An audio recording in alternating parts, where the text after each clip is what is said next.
Hi there and welcome to a special holiday edition of Power and Politics. I'm Vashi Capellos. Today we're bringing you our picks for the top 5 political controversies of 2019. Helping us count them down is the Power Panel. Everyone joins us from Toronto today. Amanda Arau of Pomp and Circumstance, journalist and host of the Safe Space podcast, Vicky Machama, is next to her. Not too far away, Hill and Knowlton's Melissa Landsman and Brad Levine of Council Public Affairs. Let's get started on the list no one wants to be part of. The top 5 Canadian political controversies of 2019.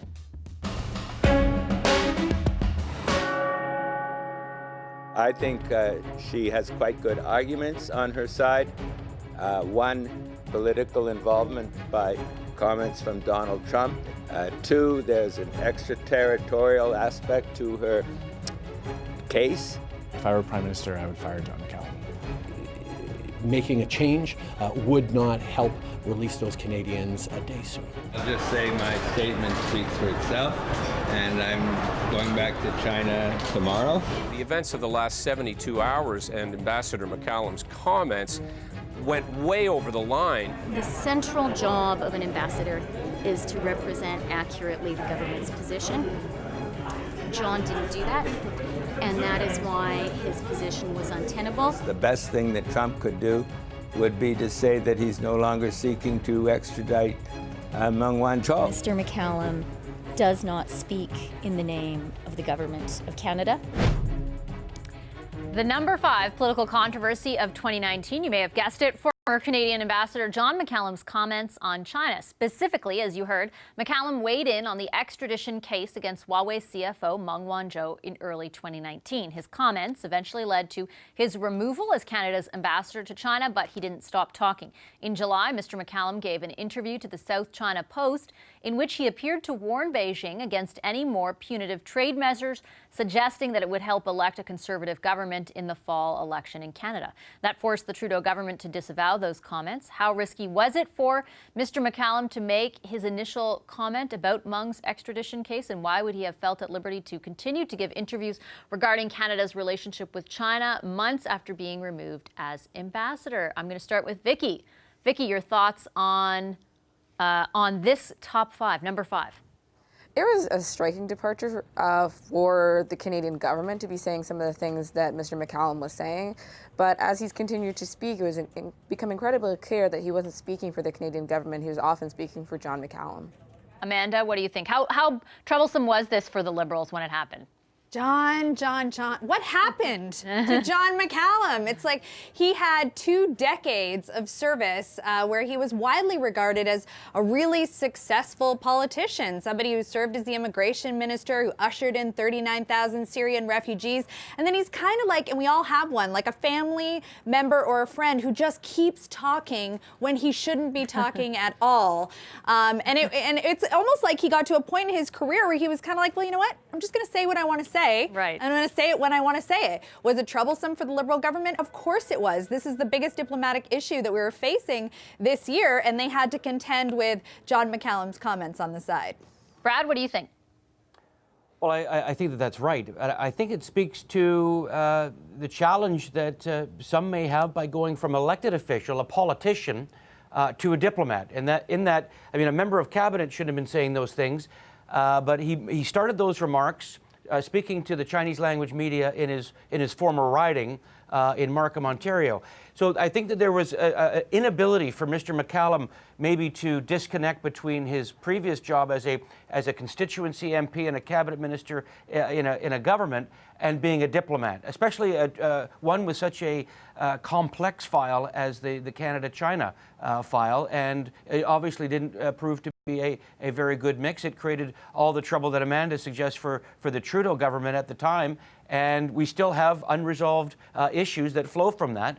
Just passing the 1-year anniversary of the arrest of Meng, we still have 2 Canadians in prison. Not that Mr. McCallum's remarks, I think, didn't help that situation at all, but certainly the challenge between going from an elected politician with one set of a lens at looking at world issues to a diplomat who should be looking at the world lens through a different set of glasses. Melissa, how did you view it? Look, I think Canadians were unclear whether Mr. McCallum was Canada's ambassador to China or whether it was the reverse, whether he was a Chinese ambassador just sitting in China. At first, I thought it might be a trial balloon, but then the comments got so crazy that that it couldn't, that couldn't be it. And I think Amanda's right, that weird uncle that sort of talks out of turn. But what remains clear, and I think Brad touched on this, is that the government still has no idea what to do on the China file, and it hasn't figured out whether China is an ally or an enemy, and it remains to be seen how they handle this relationship next year. Yeah, Vicky, this is not an easy file for this government. It hasn't been an easy file for previous governments either, but especially this one, given Michael Kovrig and Michael Spavor, who of course have been detained for a year. Yeah, it's definitely, I think, a massive challenge to figure out what to do next, and having to, remove John McCallum from the post really put them in the lurch, especially with solving the detention of these gentlemen. It never helps to have an interim ambassador in place when you are in a situation of crisis, especially when 2 of your citizens are being held. But they have found an ambassador in Dominic Barton, and the real question is whether or not Barton's experience in China will lend itself to resolving some of these tensions. Amanda, last word to you. Well, despite John McCallum's comments, which were completely offside, you have to remember that John McCallum was actually very well liked in China. That doesn't change the fact that the government will find itself in a very difficult position under one of the most sensitive and trying conversations that they're going to have with Canadians, and that is what will happen to these two Michaels in 2020. 4 cents on every dollar that we spend. 23,000 children languishing on a wait list as a result of the previous Liberal administration was unfair, unequitable, and unsustainable, and it was disgusting. We have to find small efficiencies across the board. It's not sustainable. If the solution is to defer and delay these inevitable decisions that must be made, then I think that's an abdication of leadership. At the end of the day, the taxpayers are going to be better off. Day after day, night after night, weekend after weekend, more letters and envelopes and emails and smoke signals come out of there saying that there's cuts to everything. Every mayor I've talked to says, I know there's savings, we just need more time. So we're going to give the mayors more time, we're going to work with them. I just wanted families out there to know right across Ontario, but particularly in the GTA, but right across Ontario, that we are focused on getting a deal that keeps their family, keeps their kid in class. I just don't have the funds to be able to press that pause button. It's just not possible. The fourth top political controversy of 2019, Ontario Premier Doug Ford's cuts and in some cases subsequent reversals on everything from autism funding to the size of his cabinet to reversing a decision to cancel a Francophone university to smaller class sizes and fewer teaching positions in Ontario schools. Amanda, I'll start off with you on this one. How big of a deal was this to the Ford government? It was a huge deal. I mean, the hallmark of a government that is completely out of control, has no idea of what they're doing and no idea of what they stand for. It has to be the Ford government right now over the last year. I mean, you take a government who came in on a wave, a majority, promising savings and then taking a slash to virtually every program that provided a social service and taking an attack on parents became what he really became the laughingstock in Ontario. But what I find really interesting about this story is the fact that it is the result of parents, a public outcry of families on everything from children's aid funding to autism funding to education, which has made this Ford government have to walk back some of these cuts. So while they criticized the former government, the Wynne government, for the programs they had in place, they've now had to walk back their cuts and return to the funding models that they so desperately criticized. I'll get Melissa to respond to that one.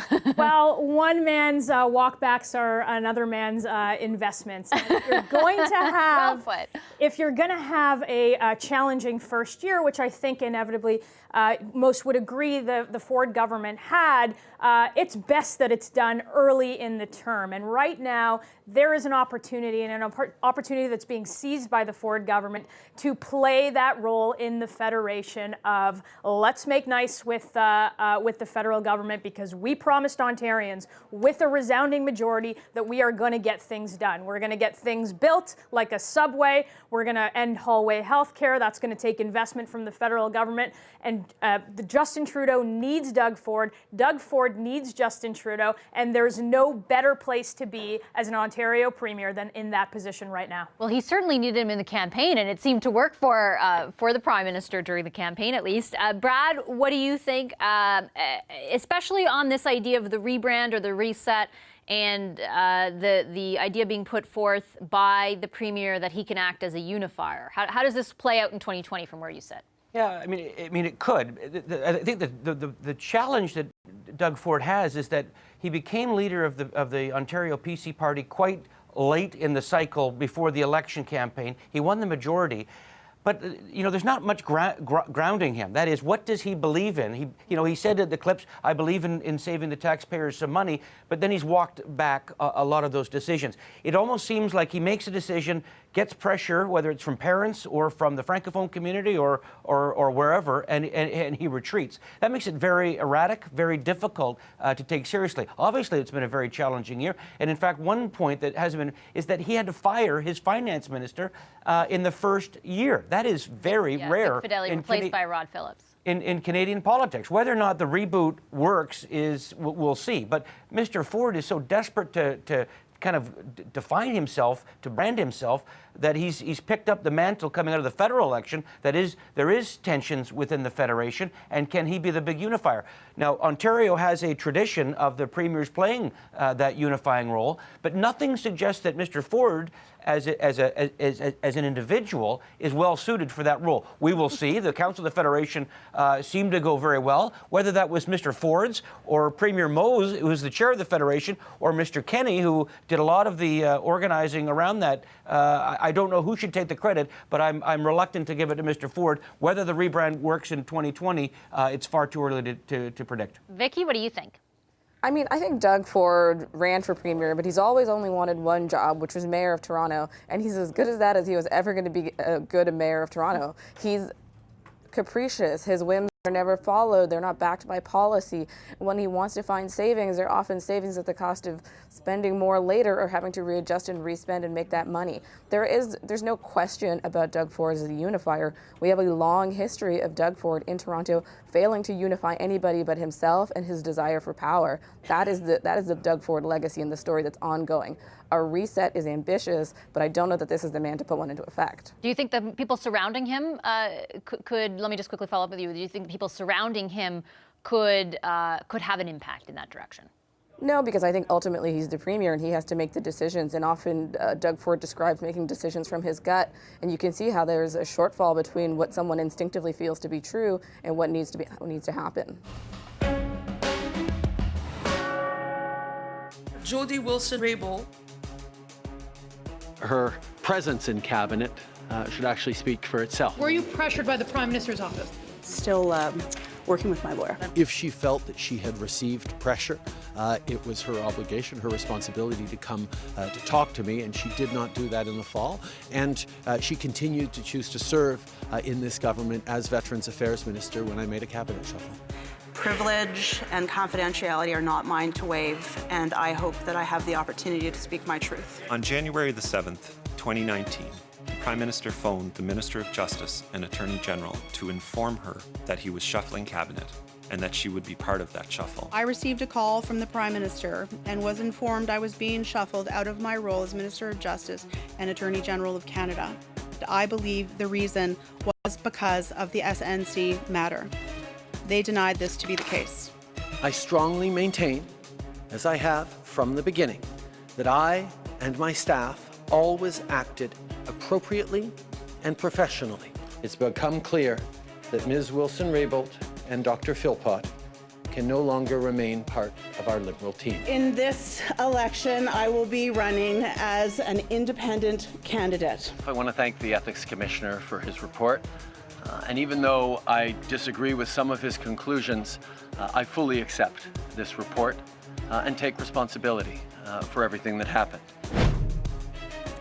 The number 3 of our top 5 political controversies is the SNC-Lavalin affair. SNC-Lavalin was investigated and charged with bribery back in 2015 in connection with its business dealings in Libya. It had been pushing for a deferred prosecution agreement. That case led to discussions between the Prime Minister's office and the former Attorney General and Minister of Justice, Jody Wilson-Raybould, which in turn, stay with me, led to one of this year's biggest political stories, the shuffling of Wilson-Raybould out of that cabinet role to Veterans Affairs, her subsequent resignation, and then dismissal from the Liberal caucus. That led to an ethics investigation into how it was all handled by Prime Minister Trudeau. The investigation found that he had indeed violated ethics rules. Now, a division of SNC-Lavalin has pleaded guilty to a charge of fraud over $5,000 and will pay a $280 million fine. Melissa, I'm going to start with you. How big of a deal was this for the federal government, for the Trudeau government? This was like a textbook case of how to do every single thing wrong in issues management at every single given opportunity. And it started with, denial and lies, and ended with a kangaroo court of a committee hearing. It resulted in a minister leaving cabinet to run as an independent, to now win, to continue to maybe cause problems from the government. The fact of the matter is that this one's not over. And every time we see SNC come back into the news, we're going to have questions about this government and its conduct. And what it really did is it speaks to the brand damage of the Liberals, because maybe they can withstand one SNC. We saw that. They currently hold government. But certainly they can't withstand another or anything that looks and smells like this. Amanda, I'll get you to respond to that. And also just to the specific question of how big of a dent in that brand, quote unquote, did this make? I mean, it was bad. We were talking about this for weeks and weeks and months, and I remember being on like week 9 and thinking, come on, there has to be. I remember you Skyping from like Hawaii or something for it. Yeah, we Skyped in for this dedicated, one. Yeah, it was bad. Now, was it take down the government bad? Well, it turns out it wasn't, but it cost them some of their key advisors. It cost them cabinet ministers. It cost them credibility. It cost them part of their reputation. They for sure took a brand hit. The Prime Minister himself took a brand hit, and those numbers showed themselves to be true for many months. It was remarkable that actually the Liberal government was able to claw its way out of that and present a case to Canadians that they were compelled by and willing to vote for in the election, because as far as controversies go, this one was up there. Vicky, what do you think? I mean, I think it was controversial, and a lot of it raised some massive and important questions about how the role of Justice Minister functions. What are the players of, what role does the political player class have to do with all of that? But at the same time, I can guarantee you for the many weeks that the media and the political class talked about it, I never heard a single person out in the real world mention it. And I guarantee that I don't know that many people walked into the ballot box in October thinking about this at the top of their mind. However, for a number of Indigenous communities, especially people who support Jody Wilson-Raybould, this was emblematic of a number of things. I think Michael Wernick's role in all of this is really understated, because the space he occupied in politics and in governing Indigenous lives for a long time, and then now close to the Prime Minister, that was concerning. But on a day-to-day basis, it was one of those conversations that I would watch on this channel and then never hear ever again. That's interesting that you say that, because I would say of all my time covering politics, it generated the most reaction from people that I'd ever, and I know that you would probably assume that's only people that watch, and I always judge it by what are my sisters saying, and they were just sort of like, this is weird, what's up with the Prime Minister? They weren't into the details like we were, but it did generate, I will say honestly, the most reaction of anything that I have ever covered, at least as far as my inbox goes or that kind of thing. But I take your point. Brad, what do you think? How big of a deal was this? Well, I mean, it was a significant event for the Liberals within the last year. It did not cost them many seats. They were reduced to a minority, but it wasn't, as has been stated, it wasn't government killing in that sense. I think one of the reasons why it got the reaction that you're describing is it played into a whole bunch of different things. One is it was a Quebec-based firm.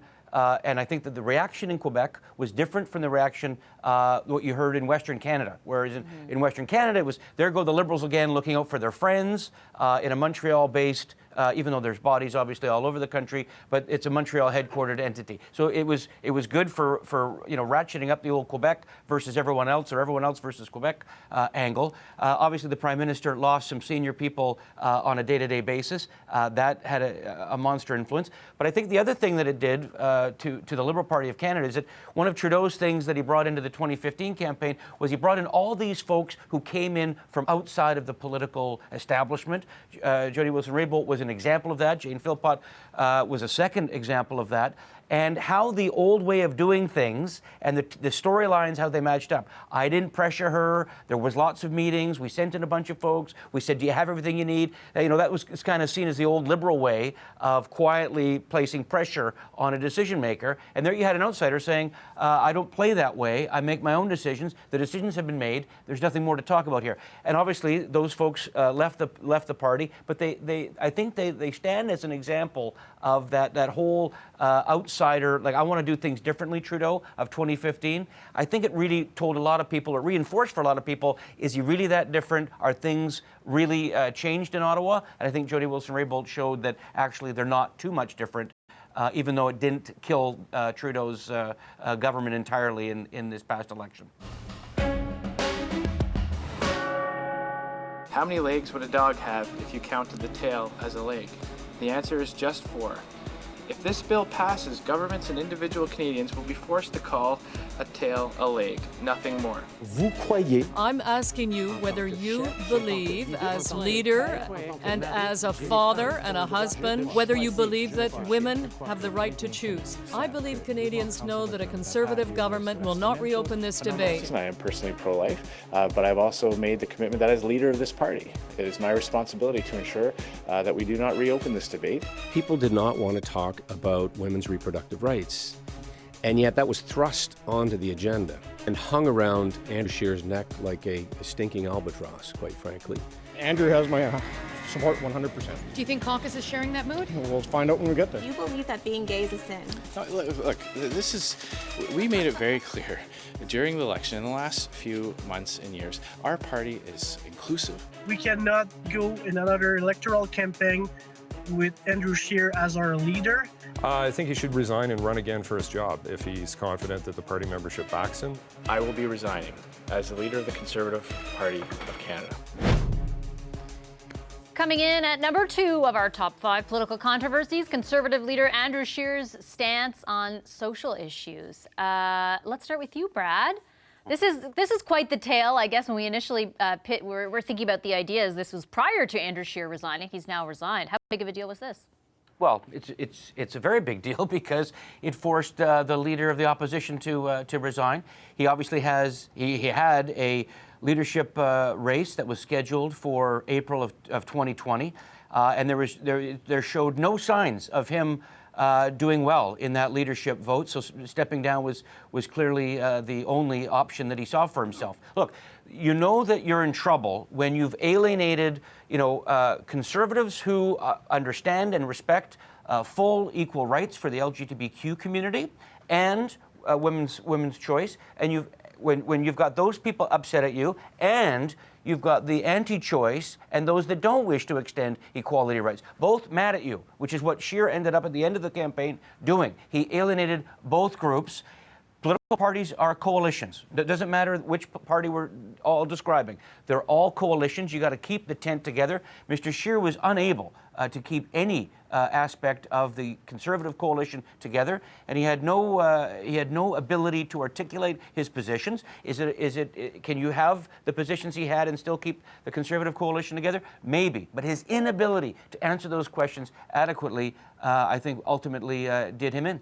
Melissa, you wrote a really powerful op-ed prior to Mr. Scheer resigning about this very issue in the Globe and Mail. How much of a vulnerability was it for him during the campaign, and how significant might it be going forward for whomever replaces him?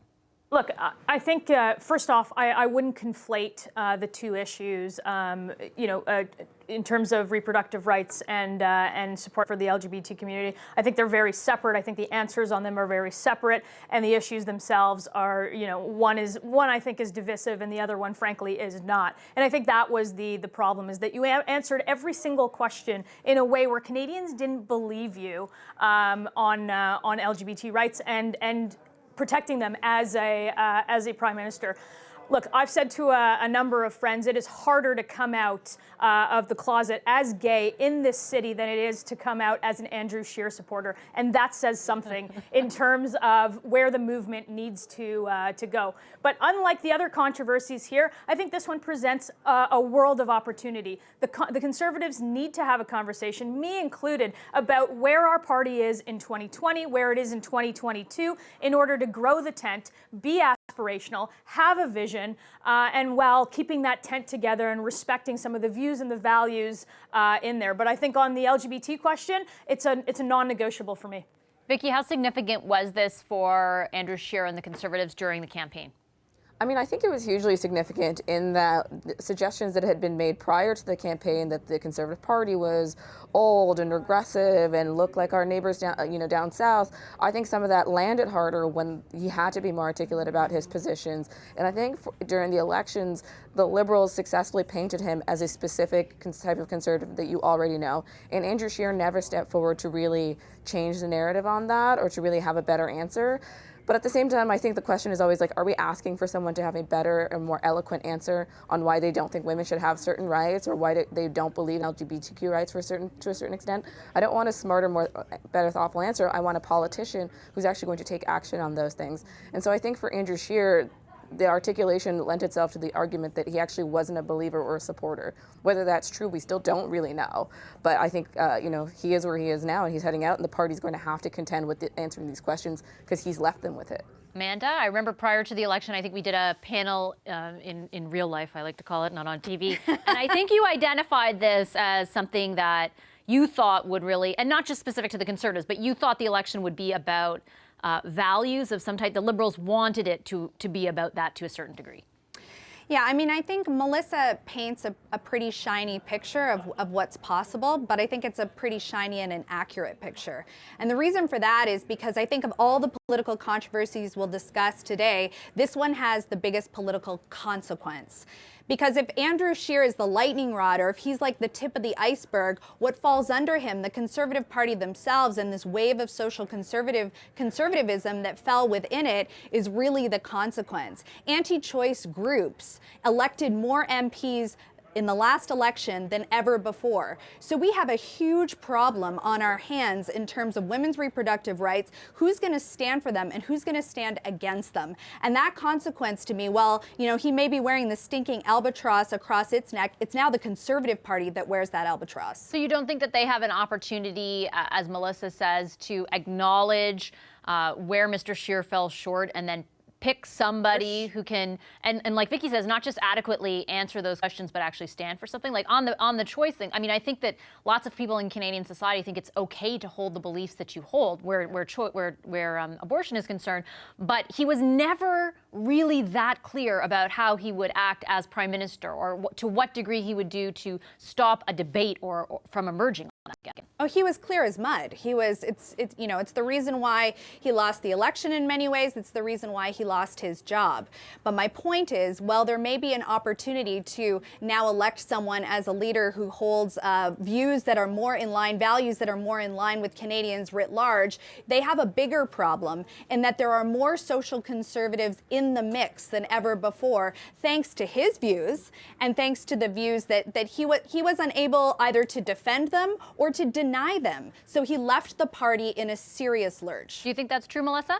Look, there are always going to be social conservatives in the mix. That's part of the party. It's part of the tent. But I would say to Amanda, why doesn't she ask her party why they're trying to make Ronna Ambrose the ambassador to the U.S. If they're really not thinking about the Conservatives having a conversation that will take this party into a place where they can be victorious whenever the next election is. Brad, you want to get in there?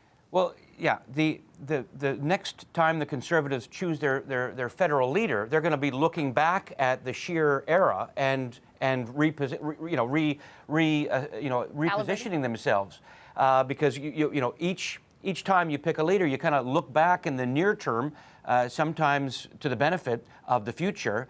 But when I listen to Conservatives, across the country, they're wanting to course correct. That's why the pressure was on Mr. Scheer the whole time for him to resign. That's why there was very few people. Where was this? I mean, I know that Amanda and the Liberals like to keep the center left together by making the Conservative Party scary, which I completely reject. Sometimes Conservatives can be scary, but they don't always have to be. The rights that have been fought and won over the last time. I remember fighting Liberals for years to get marriage equality in this country. To be fair, they could articulate in the campaign how their views had evolved. Andrew Scheer could not. Yeah, and I completely agree. So I'm just saying to you that I don't think it's as Amanda puts it. I think that the Conservatives can learn, and wouldn't it be wonderful if we had a national consensus like we do on so many things on these fundamental equality issues, and we could fight over the things that actually do divide us as a country, not these fundamental things that don't. Last word to you, Vicky. I mean, I think the two issues to me are wholly tied together at this very moment, because there are concerted pushes to make LGBTQ rights not a thing that is solid or make it a thing of the past. They are often overlapping and dovetailed with the movements to make abortion not something that women can access, let alone have a right to. The two come together, and it's an international movement that's happening, but we see its pockets in Canada. All of that requires political parties, especially and including the Conservative Party, who have this question before them, to really come up with an answer that works for Canadians and an answer that fits with our view of what is just. And I dressed up in an Aladdin costume and put makeup on. I shouldn't have done that. I should have known better, but I didn't, and I'm really sorry. Is that the only time in your life you've ever done something like that? When I was in high school, I dressed up at a talent show and sang Dale with makeup on. Wearing brown face is an act of open mockery and racism. It was just as racist in 2001 as it is in 2019. I have always acknowledged that I come from a place of privilege, but I now need to acknowledge that comes with a massive blind spot. I'm surprised, and I was more surprised when I saw the number of times. It was a sucker punch.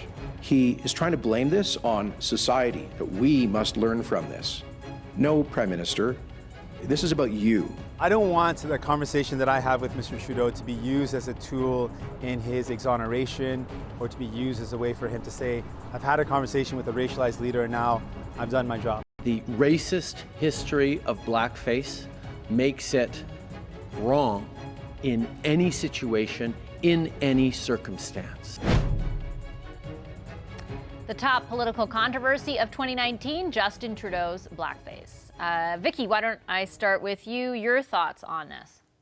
I'm surprised that anyone would really believe it was a top 5. I don't know that it actually publicly, I don't know that it registered other than for the controversy of it, but it will have, I don't know that it'll have a discernible effect. In fact, if you were to look, let's say, at the cabinet, there is not an increase in the number of black people inside that cabinet. If it's had an effect, I'm not sure that we're going to see that. Melissa, what do you think? Look, of course this was a controversy. It came down in the middle of an election, and it isn't just one time. It's, it's 3 times that we know about. However, it speaks to the brand equity that the Prime Minister had built up, that something like this in the middle of an election campaign wasn't going to do the damage. I don't think we've seen necessarily the end of it. I think that he's on a shorter leash. I think that he took a lot of sort of political capital, or burned a lot of political capital on this one, and we'll see how that plays out when the government, who just made a commitment to winning that UN Security Council seat, we'll see how that plays out on the world stage. But in terms of big controversies, he still won the election. We call him Prime Minister today, even after 3 incidents of blackface. Yeah, it's an interesting point, Amanda, and I would say that for many Conservatives who I spoke to after the outcome of this election, sort of the context of what the expectations were for their party and for the Liberals changed dramatically. First a bit with SNC, but then especially with the emergence of those photos. All of a sudden they started saying they could win a majority. And then at the end of the day, they were measured against that kind of expectation. Like people would just say, well, they couldn't even win against Justin Trudeau when he had these pictures type of thing. How did you view this controversy? I mean, I remember saying that coming out of the election, saying, because for me personally, this was a very difficult one, and I didn't defend it publicly, and I felt like, well, I thought that the apology did feel sincere to me, and I thought the communication effort from Trudeau and the Liberals was better than I had seen it for a while, because it was decisive and it was quick and it was what they needed to do in the course of the election. I think a few things they had to their advantage. One was the fact that they had, Andrew Scheer, who was their big critique was coming from Andrew Scheer, and I don't think people believed him as the person who should be delivering that kind of critique, especially in the face of so many issues that he wasn't able to publicly defend. And I did say at the end that, if an issue like that, an issue that had domestic scale, it also had international scale, couldn't take down this prime minister, then, the Conservative Party was certainly doing something wrong, and they probably had the wrong guy at the helm, and turns out I was right. Brad? Yeah, I actually agree with that. I think that, in addition to Melissa's point on the brand strength, had this incident emerged earlier, i.e. in the middle of the 2015 campaign, would its effect on the Liberal vote have been more drastic? And I mean, obviously you can't go back in hindsight, but I make the assumption that it would have, because the period between 2015 and 2019, he built up that goodwill among so many Canadians who were, apologized on his behalf, sloughed it off and said everyone did it back then, or it was a long time ago and we should move on because we all made mistakes. In reality, though, if a candidate for the Liberal Party in 2019 had emerged with photos of blackface, they would have been cut from the slate in a heartbeat. I'm sure that would have happened certainly in the Democratic Party if the vet didn't catch it the first time, but I would submit also for the other parties. The other issue, though, that I think is right is that he survived it not only because he built up his brand, but because a lot of Canadians said, I don't want anybody else. He's the best we've got, and I'll take Trudeau with blackface over Scheer or Singh.